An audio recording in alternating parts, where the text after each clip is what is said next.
Bien, pour commencer ce culte, j'ai choisi un texte qui va peut-être vous surprendre, mais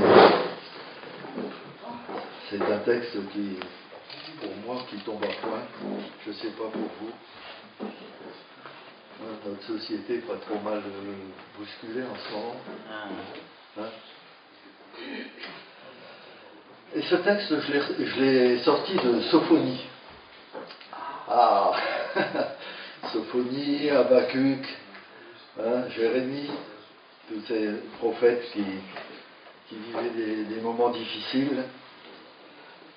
Sois sans crainte, je veux lire dans ma Bible, sois sans crainte, Sion. Ne baisse pas les bras,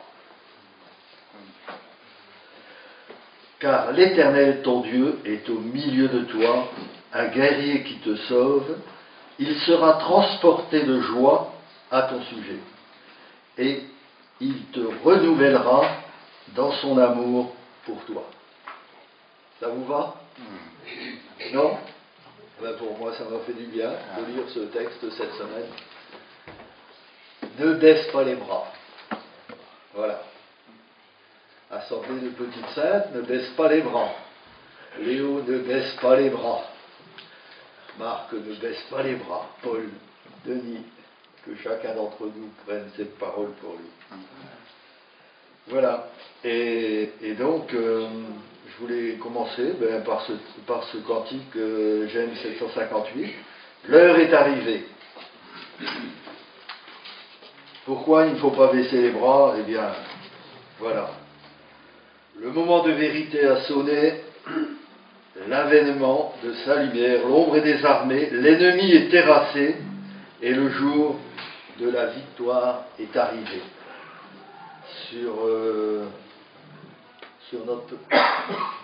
Dans notre hexagone ce matin et sur la surface de la terre, eh bien, il y a des chrétiens qui, comme nous, se réunissent, sont comme nous, peut-être pas très nombreux, mais ils font partie de l'armée de l'Éternel et ils veulent à tout prix témoigner leur présence et mettre cette journée vraiment à part pour louer, bénir et célébrer le nom de l'Éternel. Avec des cris de joie, sur mes lèvres, ma bouche te célébrera, dit le psaume 63. Voilà. On y va les musiciens, c'est bon. Nous ne sommes pas nombreux, mais que chacun apporte sa contribution.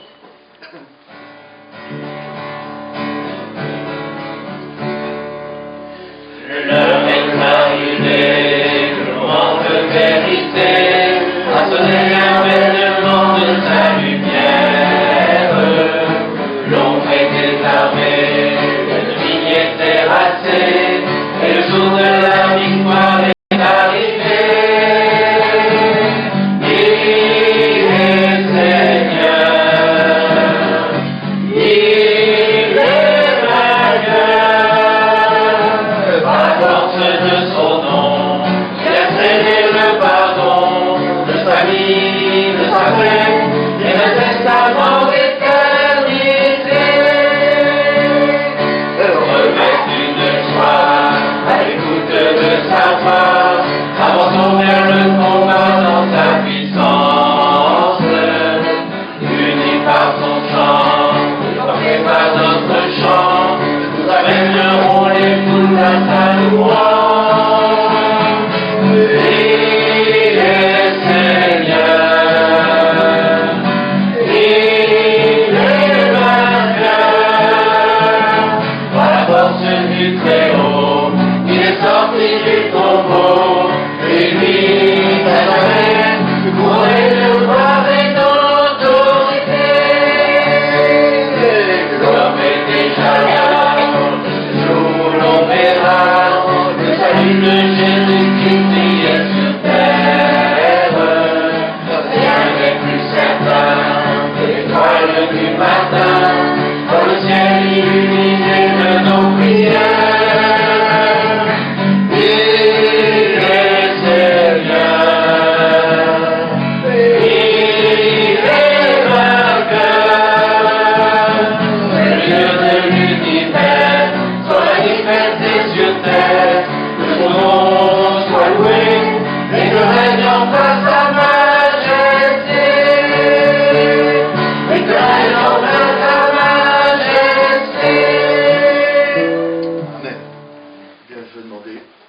Gabi, si tu veux bien présenter cette conférence. Merci. Seigneur, c'est une joie de t'avoir comme ami. Tu es tout d'abord notre Dieu. Et nous reconnaissons ta majesté, ta Amen, puissance. Seigneur, oui, ta grandeur, Seigneur, ta nous puissance. te remercions d'avoir mis tout en place pour que nous puissions vivre heureux, mais hélas, notre péché s'est présenté. Seigneur, tu as voulu rétablir la relation qui avait été rompue ainsi, déjà dans le jardin d'Éden.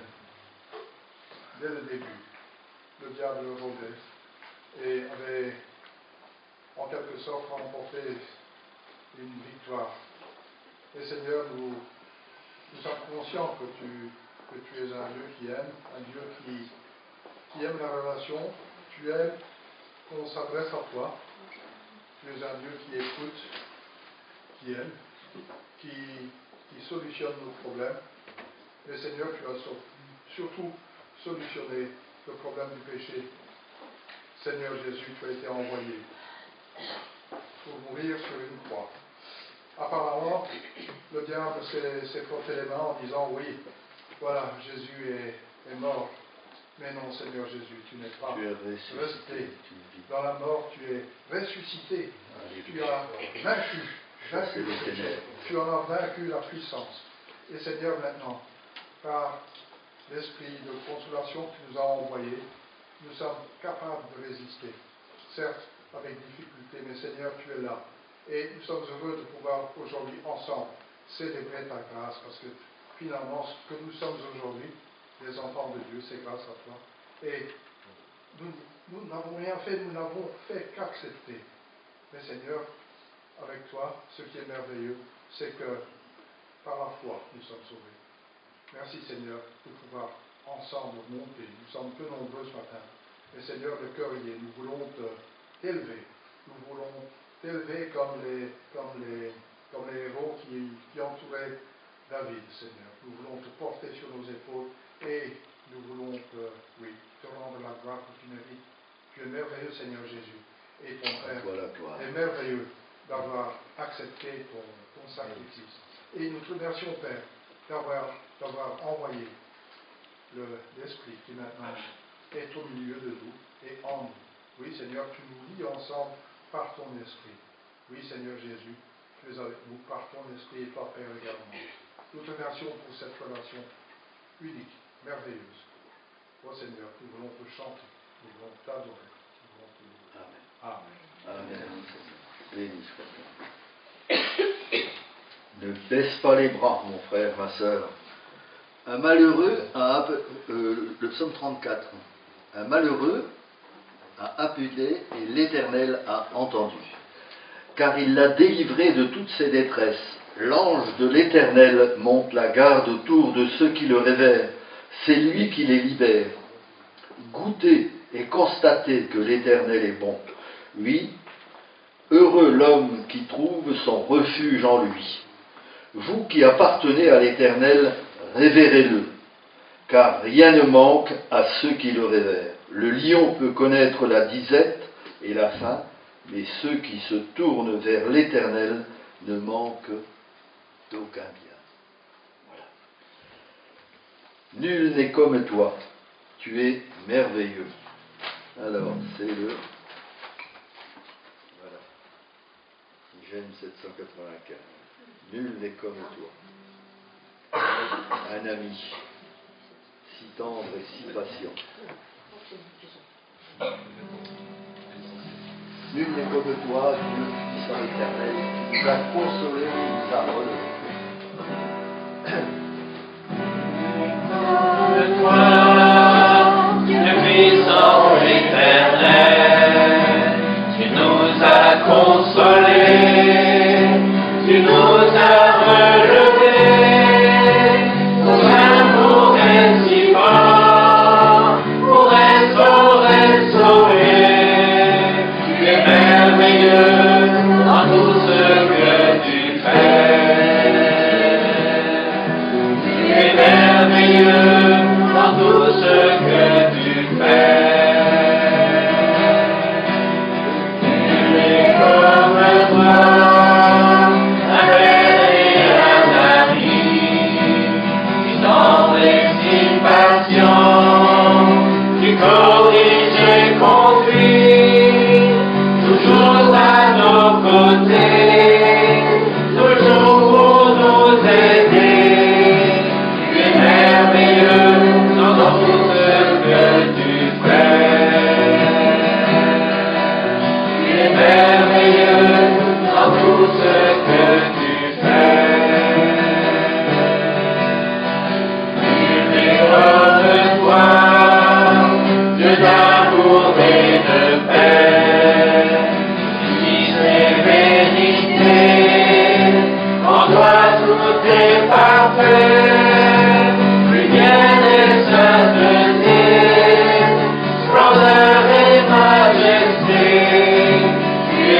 dites-moi. Alors, Père, tu domines les tempêtes, je suis tranquille quand tu es là.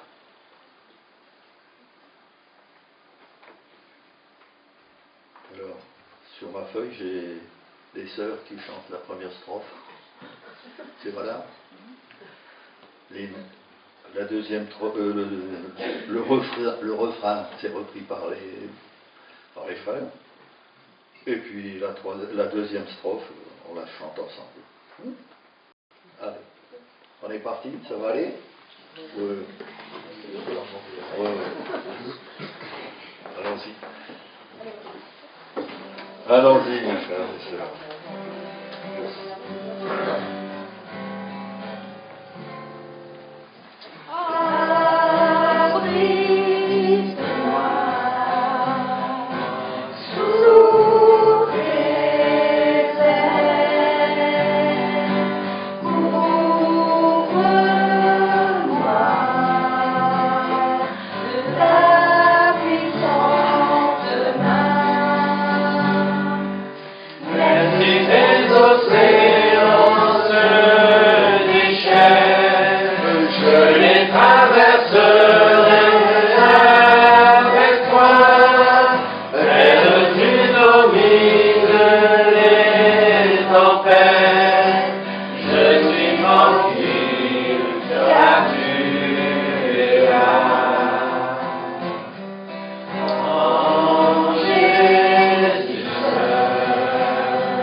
Amen, Saïd. Amen.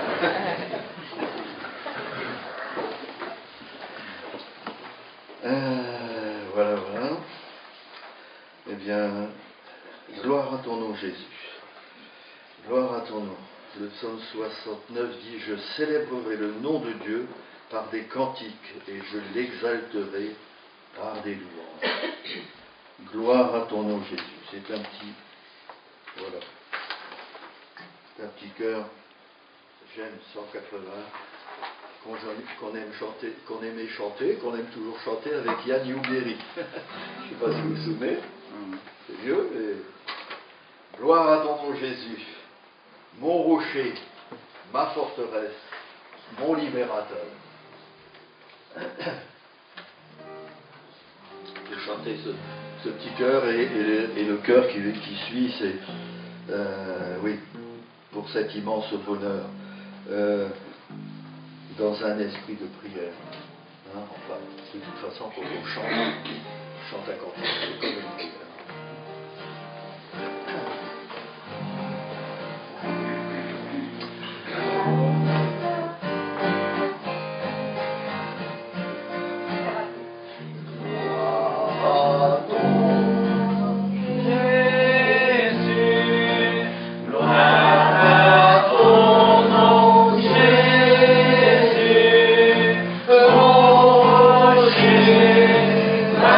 Forteresse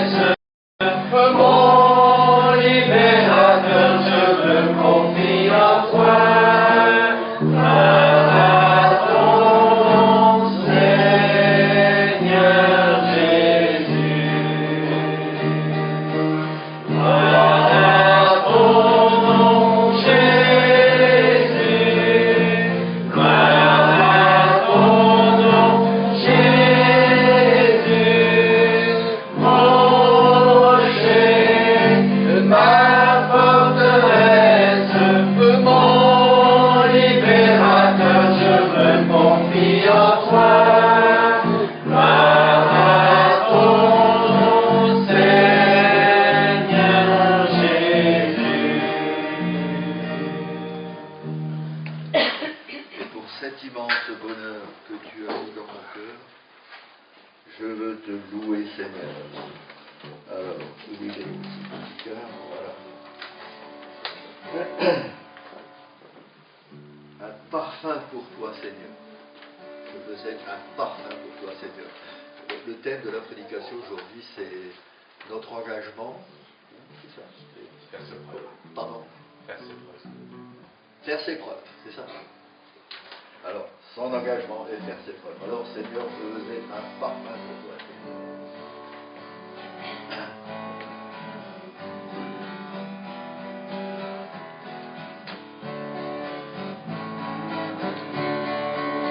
Oh, cet immense bonheur, Alléluia, que tu as mis dans mon cœur, Alléluia, je veux te chanter, Seigneur, Alléluia. Oui, Jésus est mon sauveur. Alléluia. Je le redirai encore. Alléluia. Que pour moi Jésus est mort. Alléluia. Voilà pourquoi je l'adore. Alléluia. Lui seul est tout mon trésor. Alléluia. Que chaque jour, à chaque heure, Alléluia. Envoie-tu les ta demeure. Alléluia. Que ma vie soit une fleur. Alléluia. Un parfum pour toi, Seigneur. Alléluia. La dernière strophe, si on peut. Que chaque fille soit chaque cœur. Alléluia. Envoie-tu les ta demeure. Alléluia. Que ta vie soit une fleur. Alléluia. Un parfum pour toi, Seigneur. Alléluia.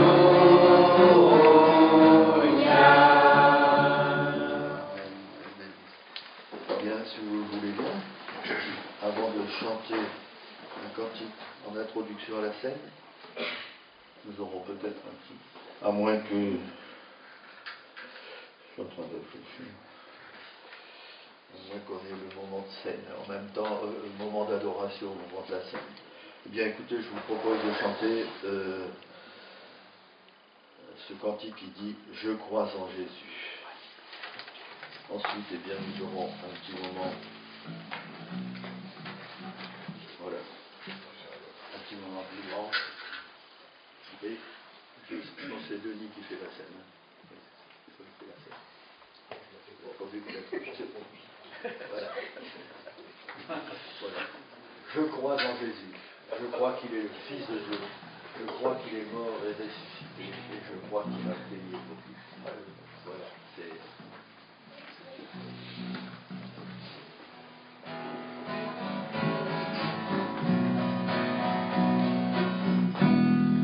Je crois en Jésus. Je crois qu'il est le Fils de Dieu. Je crois qu'il est mort et ressuscité. Je crois qu'il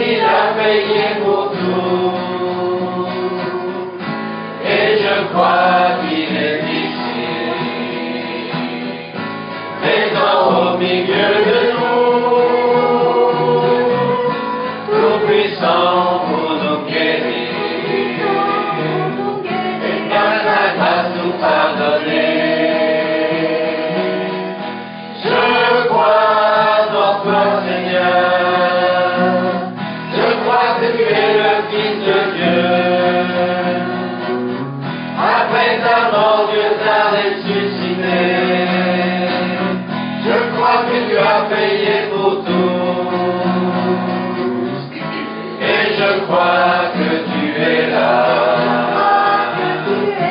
présent au milieu de nous, tout puissant pour nous guérir, et par ta grâce nous pardonner. Je crois en Jésus, je crois qu'il est le Fils de Dieu. Je crois qu'il est mort et ressuscité. Je crois qu'il a payé pour tout. Et je crois qu'il est ici, présent au milieu de nous, tout puissant pour nous guérir, et par ta grâce nous pardonner.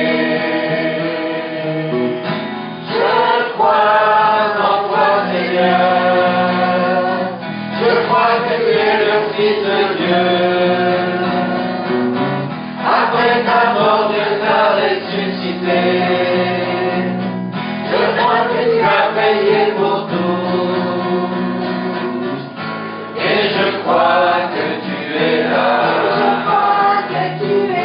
présent au milieu de nous, tout puissant pour nous guérir, et par ta grâce nous pardonner.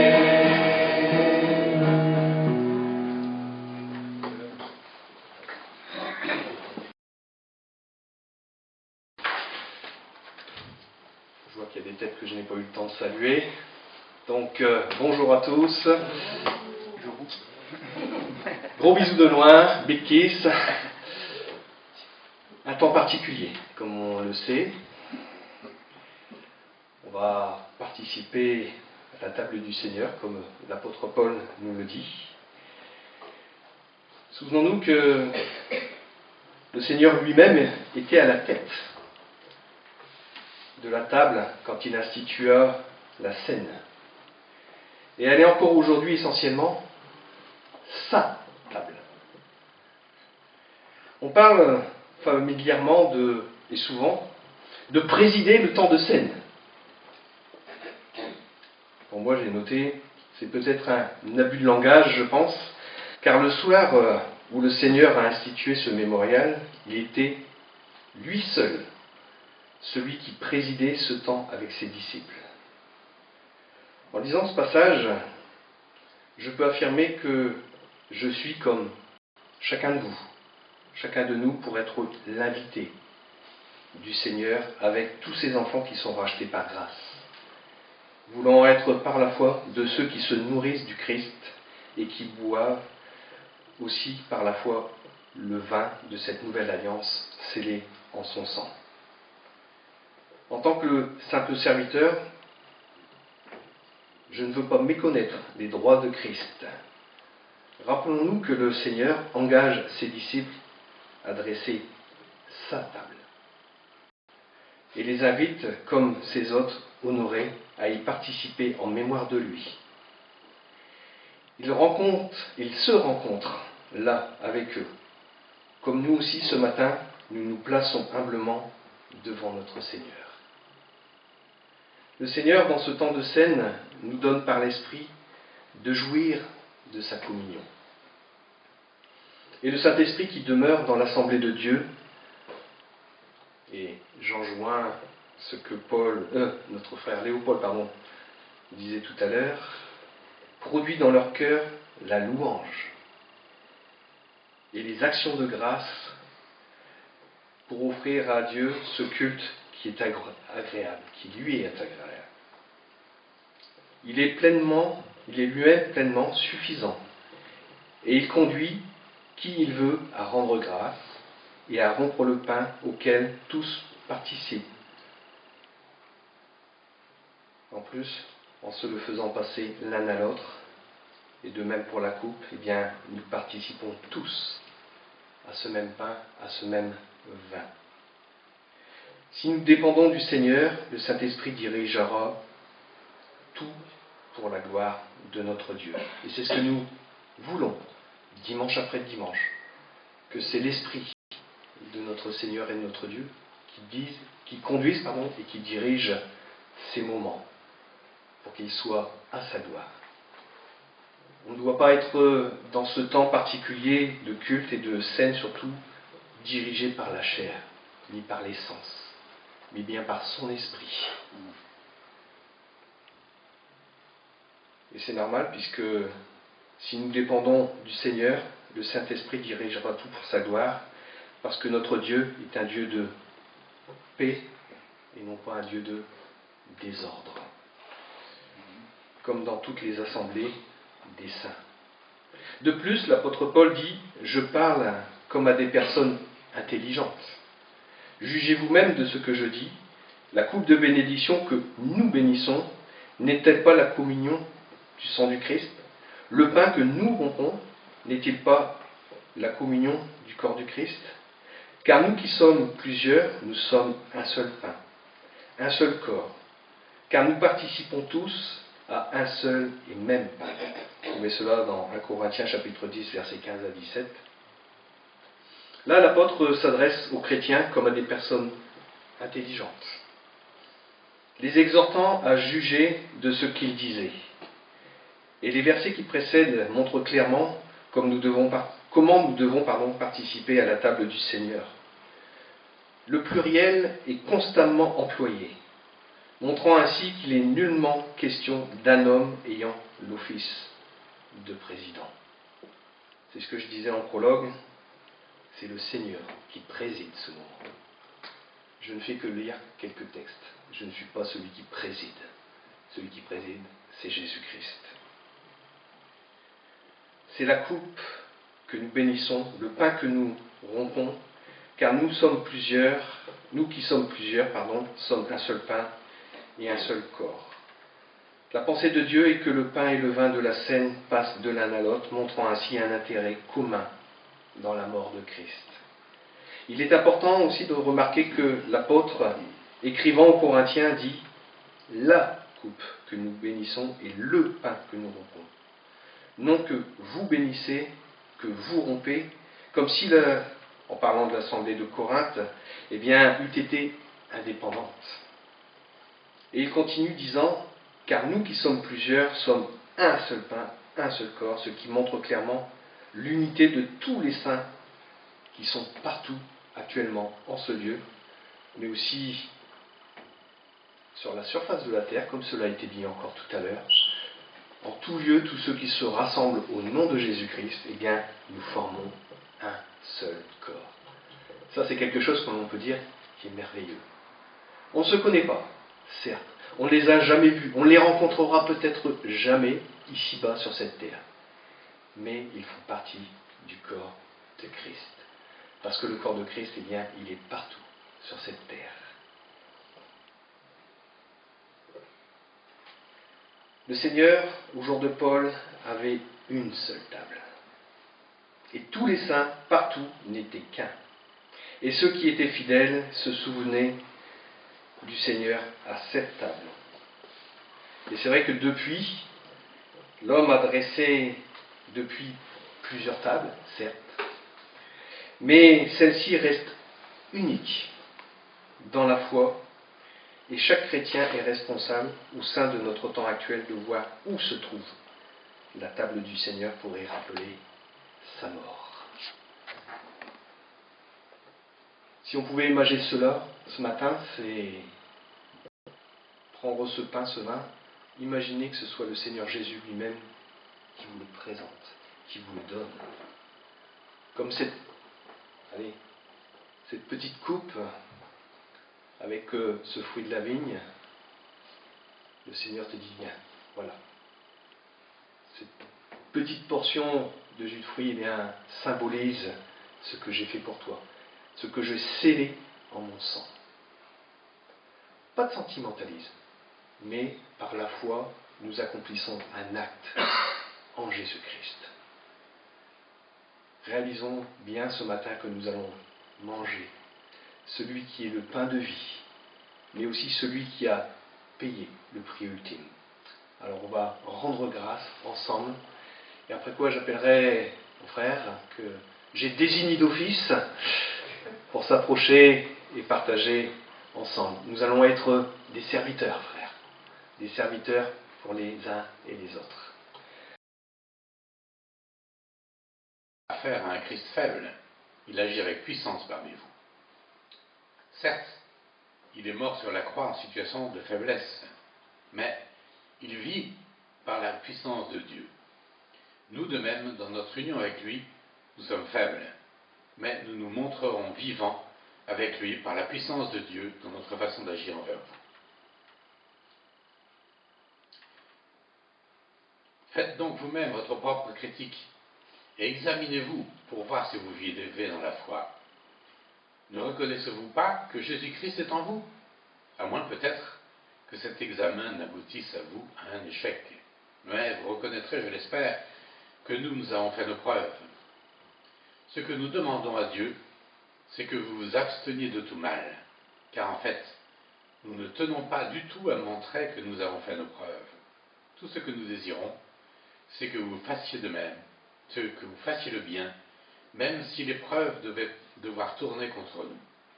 En effet, nous n'avons aucun pouvoir contre la vérité, c'est seulement pour la vérité que nous en avons.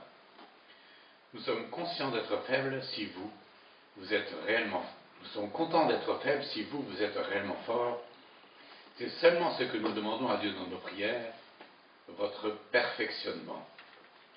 Voilà pourquoi je vous écris tout cela, pendant que je suis encore loin, pour que temps présent, je n'ai pas à faire usage avec sévérité de l'autorité que le Seigneur m'a donnée pour construire et non pour renverser. J'ai terminé, frères et sœurs. Soyez dans la joie. Travaillez votre perfectionnement. Encouragez-vous mutuellement. Soyez d'accord entre vous. Vivez dans la paix. Alors, le Dieu d'amour et de paix sera avec vous. Saluez-vous en vous donnant le baiser fraternel. Tous ceux qui, ici, font partie du peuple saint vous saluent. Que la grâce du Seigneur Jésus, l'amour de Dieu et la communion du Saint-Esprit soient avec vous tous.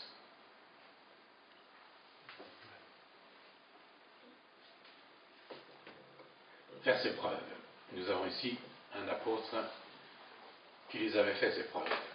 Tout au long donc du Nouveau Testament, dans beaucoup de livres, nous voyons tout ce que l'apôtre Paul a pu faire. Et pourtant, il est obligé d'écrire cette lettre. Alors,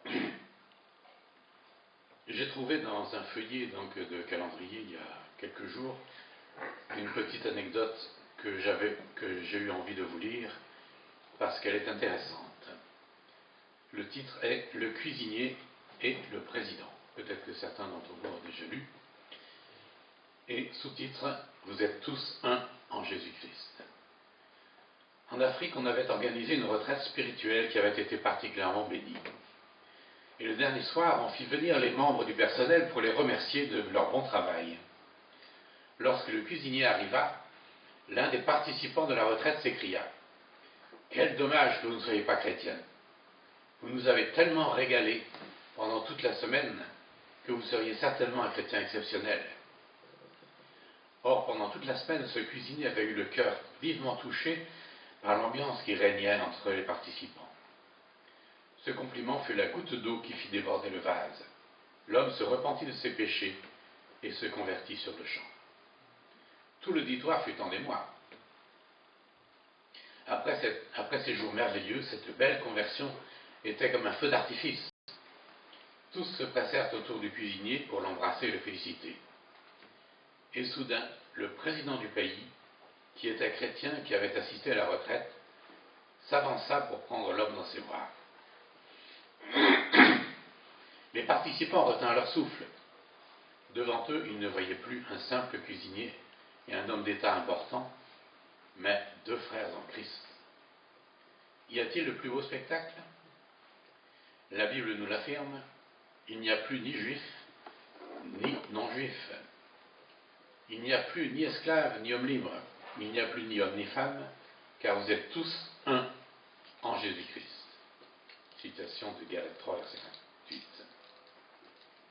là où la puissance du Saint-Esprit se déverse librement, là où l'amour règne, les barrières sont abolies. Les yeux s'ouvrent, les chaînes tombent. Réclamons cette puissance et cet amour dans notre vie, dans nos églises et dans nos pays, pour que la gloire de Dieu soit manifestée et le salut du monde. Alors j'ai eu envie de vous lire ce feuillet en introduction pour montrer comme la communion fraternelle est précieuse et naturelle entre les frères et sœurs en Christ. Et dès que l'on est engagé avec le Seigneur, il ne saurait y avoir d'autre voie. Pourtant, ce que nous lisons, ce que nous venons de lire dans les derniers chapitres de l'Épître aux Corinthiens, nous montre un tout autre visage. Pourquoi? Alors, ces 2 derniers chapitres de la 2e lettre aux Corinthiens sont pourtant d'un immense intérêt. Nous y découvrons tout ce qui animait l'apôtre Paul. Après avoir jusqu'au chapitre 9 de sa missive passé en revue tous les sujets qui devaient être traités quant à la marche de l'Église, notamment à Corinthe, il entame sa défense, entre guillemets, et il relève tous les adjectifs qui sont manifestement parvenus à sa connaissance, et quant à ce que quelques-uns à Corinthe pouvaient colporter à son sujet. Et cela nous permet ainsi de mesurer quelque peu tout le travail de l'apôtre. Forcé de révéler quelques pans de ses pérégrinations, de ses épreuves, des péripéties qu'il a traversées, en précisant bien que cela est une sorte de folie de sa part, et en effet qui a le droit de se vanter. À l'aune de notre Seigneur, personne ne peut s'arroger ce droit. Quand nous essayons de mesurer quelque peu l'immensité du sacrifice du Seigneur sur la croix, rien ne peut évidemment l'égaler. L'apôtre avait ainsi gardé le secret de son extase, ravi jusqu'au IIIe siècle. Il l'avait... Ciel. Un siècle. Tout ça, le ciel, ouais. Un petit siècle, je sais pas comment. Ah, la langue est fourchue. Ravi jusqu'au IIIe ciel, il avait gardé ce secret depuis 14 ans. Et il n'en aurait peut-être jamais parlé si l'état de ses frères ne l'avait nécessité. Et on peut remarquer qu'il prend bien la précaution de dire « je connais un homme ». Il se met de côté, en quelque sorte, par rapport à cette vision extraordinaire. Il est tellement... il marche sur des œufs, en quelque sorte, en présentant cette vision, et il tient à dire « je connais un homme qui appartient à Christ ». Et nous verrons que cela a aussi d'autres aspects importants. Et donc, il a été obligé, en quelque sorte, de parler de ça, parce que l'état de ses frères le nécessitait, pour montrer l'immense grâce de Dieu à son égard et pour donner du poids à son enseignement. Oui, il est bon de garder pour soi le moment particulier d'intimité secrète que nous avons pu avoir avec le Seigneur. Et nous pouvons nous souvenir aussi du cas de David. Aurait-il révélé à Saül le secret de ses victoires contre le lion et contre l'ours s'il n'avait pas eu la nécessité de se faire reconnaître comme un combattant? Mais tous les événements, tous ces éléments nous encouragent tous et nous montrent toute l'importance de l'enseignement que le Seigneur a pu nous transmettre par la plume de l'apôtre. Ces révélations étonnantes pour l'esprit humain nous encouragent particulièrement. Et on peut faire ici une petite parenthèse pour parler du 3e ciel. Que signifie-t-il? Cette expression unique dans les Écritures n'a pas manqué d'interroger les commentateurs. Alors, en considérant le parvis du tabernacle, son lieu saint et son lieu très saint, les Juifs parlaient en figure des 3 ciels. Et l'Épître aux Hébreux nous dit que toutes ces images de l'Ancien Testament étaient la figure et l'ombre des choses célestes. Divers passages montrent qu'il y a d'abord le ciel créé. Le psaume 102 nous dit « Les cieux sont l'ouvrage de tes mains ». Et en Apocalypse, nous verrons qu'ils passeront et seront remplacés par de nouveaux cieux. Il y a ensuite les cieux du monde invisible où sont les esprits célestes, c'est-à-dire les anges, même ceux qui sont déchus. Nous n'avons pas à lutter contre des êtres de chair et de sang, mais contre les puissances, contre les autorités, contre les pouvoirs de ce monde des ténèbres et contre les esprits du mal dans le monde céleste, nous dit l'apôtre en Éphésiens 6, 12. Satan s'y trouve encore, avant le combat décrit en Apocalypse 12, qu'il en chassera à jamais. Le troisième ciel, lui, n'appartient ni au temps, ni à aucune création. Il est sans commencement ni fin, comme Dieu lui-même. C'est le lieu de la présence divine, la lumière inaccessible, comme nous dit l'apôtre en 1 Timothée 6. Ce ciel-là ne passera pas. Lui seul peut contenir Dieu. David a écrit « Tu habites ta majesté au-dessus de tous les cieux » psaume 8. Et l'apôtre Paul précise « Le Seigneur ressuscité est monté au-dessus de tous les cieux » Éphésiens 4. C'est ce troisième ciel qui s'est ouvert au regard du martyr Étienne quelques instants avant qu'il y soit introduit, les récits que nous trouvons en acte 7. Et dès maintenant, nous pouvons y entrer par la foi. Mais Paul y entra en réalité pour y connaître un avant-goût de la pure part future de tous les croyants, de tous les saints. Donc il est particulièrement étonnant de constater que l'apôtre qui avait fondé cette Église en soit amené à faire ses preuves par cette démonstration si poignante.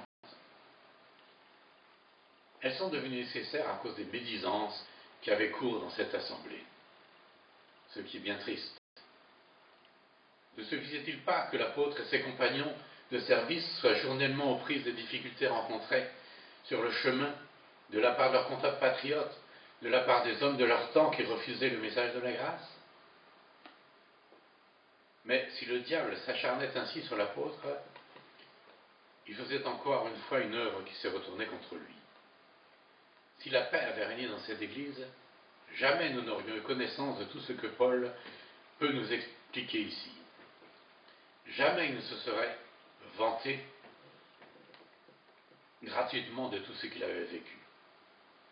Et cette vision extraordinaire dans le troisième ciel, qu'il avait vécu 14 ans auparavant, eh bien, on n'en aurait pas eu connaissance et nous ne pourrions pas avoir connaissance ainsi des merveilles qui sont notre part future par la foi. Ainsi, dans cette lettre, pour confondre ses détracteurs, bien à regret, il parle de cette démarche comme une folie de sa part, on l'a déjà dit. Alors il dévoile ces événements. Et cette vision nous donne à connaître la félicité qui sera la nôtre. Une félicité ineffable que personne ici-bas ne peut décrire. Les mots célestes ne peuvent pas être exprimés par l'homme mortel. Mais cela permet aussi à l'apôtre de dévoiler la raison de son handicap. Une infirmité dont nous ne savons rien. Certains pensent à une maladie oculaire, d'autres à des difficultés d'élocution. On ne sait pas bien. Mais c'est un handicap dont ses détracteurs se raillaient. Ses lettres, dit-on, sont sévères et énergiques, mais lorsqu'il est là, c'est un faible et sa parole ne mérite pas l'attention. Ce que nous rapporte l'apôtre lui-même au chapitre 10. Quel encouragement encore une fois pour nous. Nous sommes parfois handicapés par beaucoup de choses. Cela nous laisse à penser que nous ne sommes pas à la hauteur. Et c'est bien vrai. L'apôtre n'était pas à la hauteur non plus. Il le dit lui-même. Je suis faible. Il reconnaissait ainsi qu'il n'y avait aucune force en lui qui lui soit propre, mais pour en arriver là, il a fallu un long chemin de souffrance. Il a supplié par 3 fois le Seigneur, qui lui a enfin répondu « Ma grâce te suffit, et c'est dans la faiblesse que ma puissance se manifeste pleinement. » Une réponse qui pourrait paraître fortement frustrante, mais au contraire, cette réponse a délivré l'apôtre Paul de ses frustrations. Il comprenait enfin pourquoi pourquoi il fallait que sa position si privilégiée ne soit pas pour lui un sujet de s'enorgueillir. Et cet exemple nous montre que, quelles que soient les circonstances, nous pouvons être utiles. Et même si nous ramons, comme on dit maintenant, même si notre santé peut être vacillante, même si nous avons des difficultés quelconques, nous sommes entre les mains de notre tendre Père qui sait ce qui est bien pour nous. L'apôtre, suite à la réponse du Seigneur, s'est trouvé autant guéri de son écharde que si elle avait disparu. Alors l'apôtre continue son propos en mettant en exergue un autre point. Certains accusaient Paul d'avoir une arrière-pensée vénale en cherchant à tirer profit d'eux. Il avait envoyé Tite avec l'autre frère trésorier pour recueillir des dons envers les chrétiens de Judée. Mais bien évidemment, Tite n'avait forcé personne. L'apôtre avait lui-même précisé quelques chapitres auparavant que chacun donne ce qu'il aura décidé dans son cœur, sans regret ni contrainte, car Dieu aime celui qui donne avec joie. Il a aussi le pouvoir de vous combler de toutes sortes de bienfaits. Ainsi vous aurez, en tout temps et en toutes choses, tout ce dont vous avez besoin. Il vous en restera encore du superflu pour toutes sortes d'œuvres bonnes. Chapitre 9. Or, l'apôtre avait justement veillé à ne jamais être en charge aux chrétiens de Corinthe. Pendant son séjour initial, il avait travaillé, il fabriquait, en compagnie d'Aquilas, des toiles de tente. Et ceux qui l'aidaient étaient des chrétiens macédoniens. Nous trouvons cela au chapitre 11. Comme cela est admirable, il aurait parfaitement eu le droit de demander aux chrétiens de Corinthe de l'héberger, de le nourrir, de lui octroyer des subsides. Mais non, il s'est abstenu, guidé par le Seigneur, et il peut ainsi couvrir de honte ses détracteurs. Mais ce qui est triste, c'est qu'un lien de confiance se trouve rompu. Il les prévient d'ores et déjà que lors de sa prochaine visite, il devra refuser leurs dons. Mais par la lettre aux Romains, nous apprenons que sa missive a dû amener l'Église de Corinthe à revenir à de meilleurs sentiments à son égard, puisqu'il y atteste loger chez Gaius, l'un des chrétiens de la ville, que nous trouvons en Romains 16. Cela nous amène à nous encourager à veiller à ce que nous soyons, d'une part, que nous ne soyons jamais dans la médisance, et d'autre part, nous encourager à nous engager dans la solidarité. Et non de faire comme ces fourbes de détracteurs qui, pour se dédouaner de leur pincornerie, accusaient l'apôtre de n'être qu'un profiteur. Mais si nous n'y prenons garde, si nous ne nous engageons pas réellement pour le Seigneur, d'autres pratiques dégradantes, comme l'apôtre le dit, peuvent surgir dans notre vie. L'apôtre pouvait dire ailleurs que celui qui se croit debout prenne garde qu'il ne tombe. 1 Corinthiens 10. Souvenons-nous que celui qui nous tient debout, c'est le Seigneur. Si nous lâchons sa main, nous n'avons plus d'équilibre. Comme le petit enfant qui apprend à marcher, s'il lâche la main de son père, il vacille immédiatement et se laisse choir. Et la liste que développe l'apôtre Paul est longue, mais sans doute même pas exhaustive. Il nous dit « Car je l'avoue, je crains qu'à mon arrivée, je ne vous trouve pas tel que je voudrais, et que vous, de votre côté, vous ne me trouviez tout autre que vous le souhaitiez. Je crains de découvrir de la discorde, des jalousies, de la colère, des rivalités, des médisances, des commérages, de l'orgueil et des désordres. Oui, je crains qu'à mon arrivée, Dieu me réserve encore des expériences humiliantes parmi vous. Je crains d'avoir à pleurer sur plusieurs qui ont péché auparavant et qui ne se sont pas détournés de leurs pratiques dégradantes, de la débauche et de l'inconduite dans lesquelles ils ont vécu. » Une liste sévère, mais que l'apôtre est obligé de donner, et qui nous fait un inventaire de toutes les pratiques dégradantes auxquelles nous pouvons aboutir si nous lâchons la main du Seigneur. Alors prenons garde et demandons au Seigneur de ne pas lâcher sa main.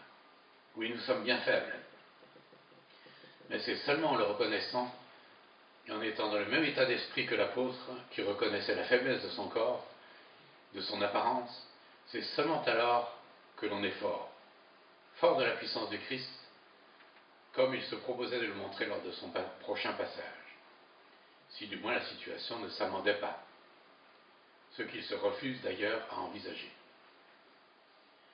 Et quelle magnifique démonstration! Il nous dit, vous n'avez pas affaire à un Christ faible, il agit avec puissance parmi vous. Certes, il est mort sur la croix en situation de faiblesse, mais il vit par la puissance de Dieu. Nous, de même, dans notre union avec lui, nous sommes faibles, mais nous nous montrerons vivants avec lui par la puissance de Dieu. Nous avons ici donc, au milieu de toute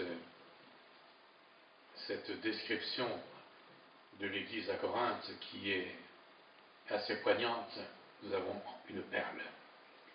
Dans cette parenthèse qui se rapporte au ministère de Paul, son caractère, apparaît ainsi la troisième allusion directe à la personne du Seigneur dans cette lettre. Dans la première, au chapitre 5, il évoquait la victime sainte expiatoire offerte par Dieu lui-même. La deuxième allusion, au chapitre 8, rappelait la vie d'abaissement volontaire et la pauvreté de celui qui pourtant est l'héritier de toutes choses. Et la troisième, enfin, dans notre chapitre, nous parle du ressuscité dans la puissance d'une vie impérissable. La résurrection du Seigneur est selon l'opération de l'excellente grandeur de la puissance de Dieu, comme nous le rappelle aussi la lettre aux Éphésiens. Le premier passage mettait en avant la justice implacable de Dieu, le deuxième magnifie sa grâce, et le troisième dévoile sa puissance.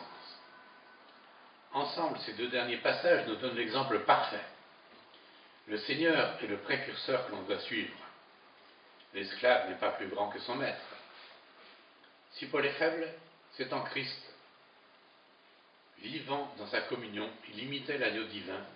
Si le Seigneur a été méprisé, il en sera de même pour les siens. On vous persécutera, on vous tuera, avait-il annoncé. Le Seigneur l'avait dit, et cela nous est rapporté dans l'évangile de Jean. Mais la douceur de l'amour de Dieu en lui laissait intacte toute sa puissance. Il en sera de même pour Paul, pour les Corinthiens et pour tous les croyants. Le témoin est identifié à son maître. Le premier ressuscité vit par la puissance de Dieu, de même ceux qui sont vivifiés ensemble avec lui. Seule une vie de résurrection par la puissance de Dieu est à sa gloire. Elle se manifeste dans les croyants conscients de leur faiblesse. L'apôtre nous propose ainsi de faire en permanence notre autocritique.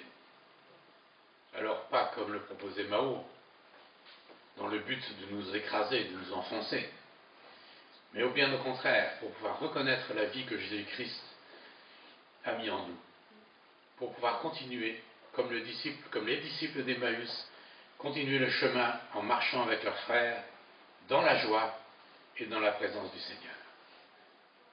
On peut remarquer tout le tact et tout l'amour dont l'apôtre fait preuve tout au long de ces chapitres. Des chapitres pourtant sévères. Et il précise d'ailleurs qu'il agit comme un père qui amasse pour ses enfants. Et quand il est obligé de faire d'amers reproches, il se place seul, sans associer ses collaborateurs. Mais dès qu'il est question de l'état d'esprit et du cœur du serviteur, il inclut dans sa pensée ses collaborateurs qui marchaient avec lui dans le même esprit et sur les mêmes traces. Et il préfère écrire toutes ces choses plutôt que d'avoir à les dire.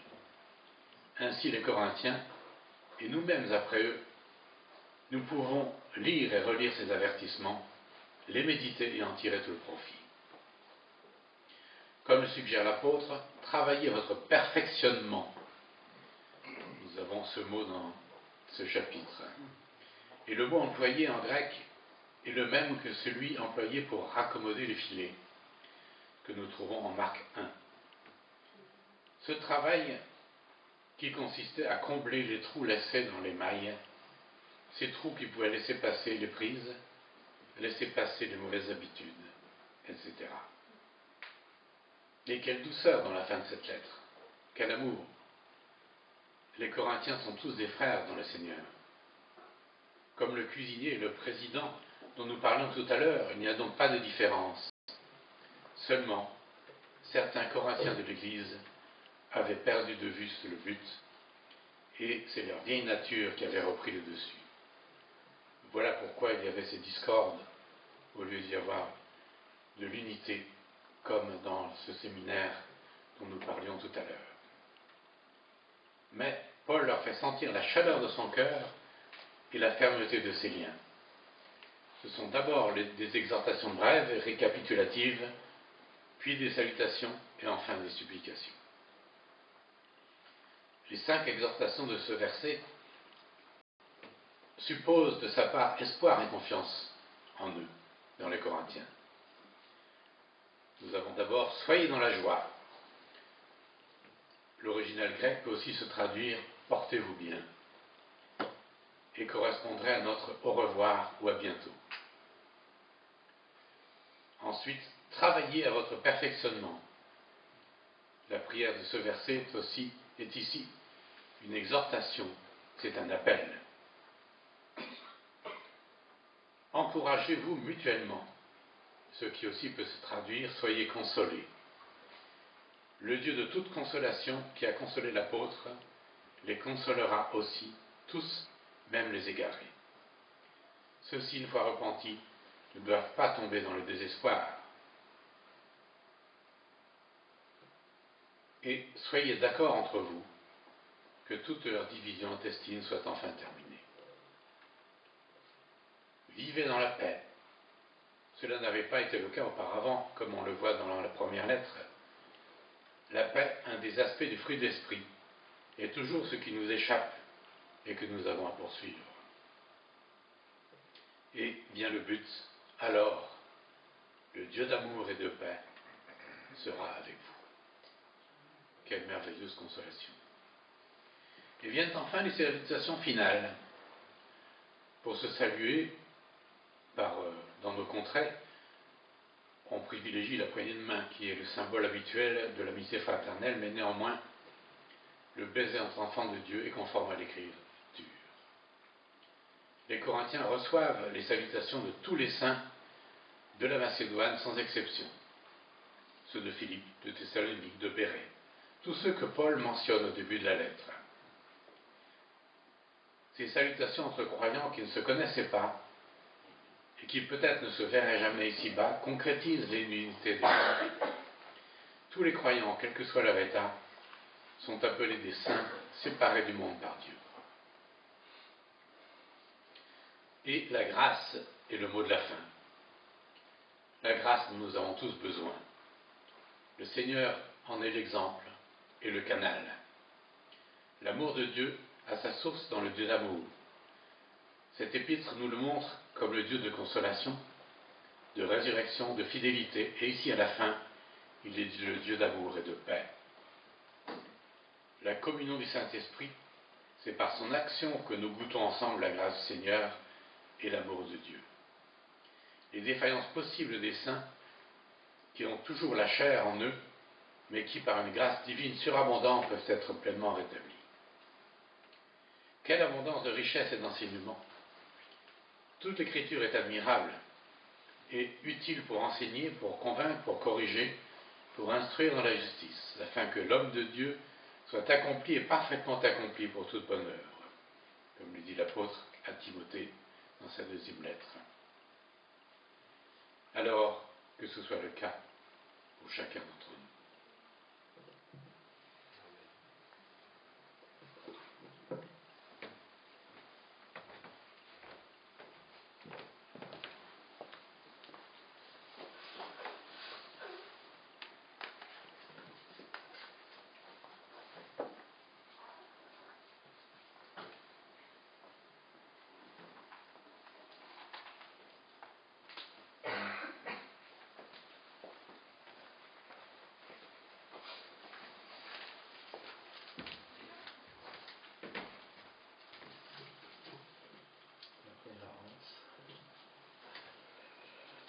Voilà. Eh bien, notre culte se termine, frères et sœurs. Les annonces.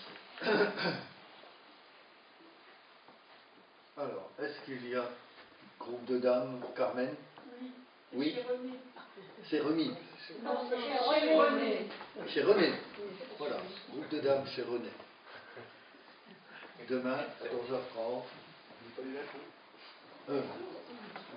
Lundi 10 juillet, oui, 14h30. Ensuite, mercredi, très important, réunion de prière. Voilà. On la maintient, hein. On ne baisse pas les bras. Hein. Voilà. Unité, paix. Voilà. Et le culte de dimanche, 16h. 16 juillet à 10h. Pardon. Voilà. Il y a encore une diapo. Ah, il y en a encore. Non, à 16h. Ah oui. Non, elle est en train de marcher à 16h. Le 16 juillet.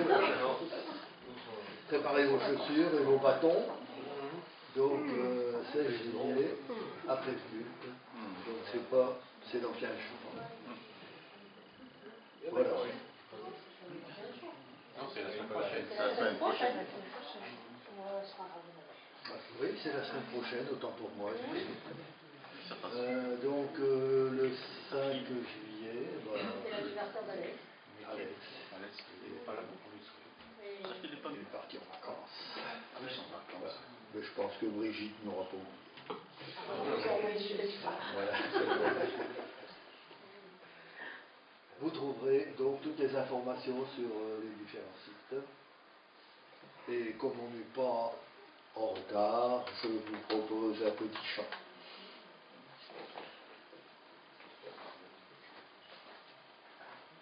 Quel bonheur de marcher avec lui.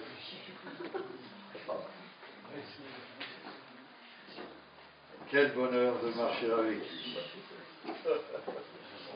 Quel bonheur d'avoir un tel sauveur. Et surtout, quel bonheur de pouvoir le servir. Voilà.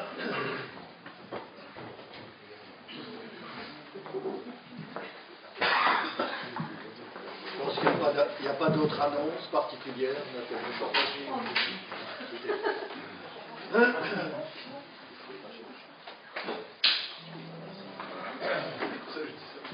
On y va.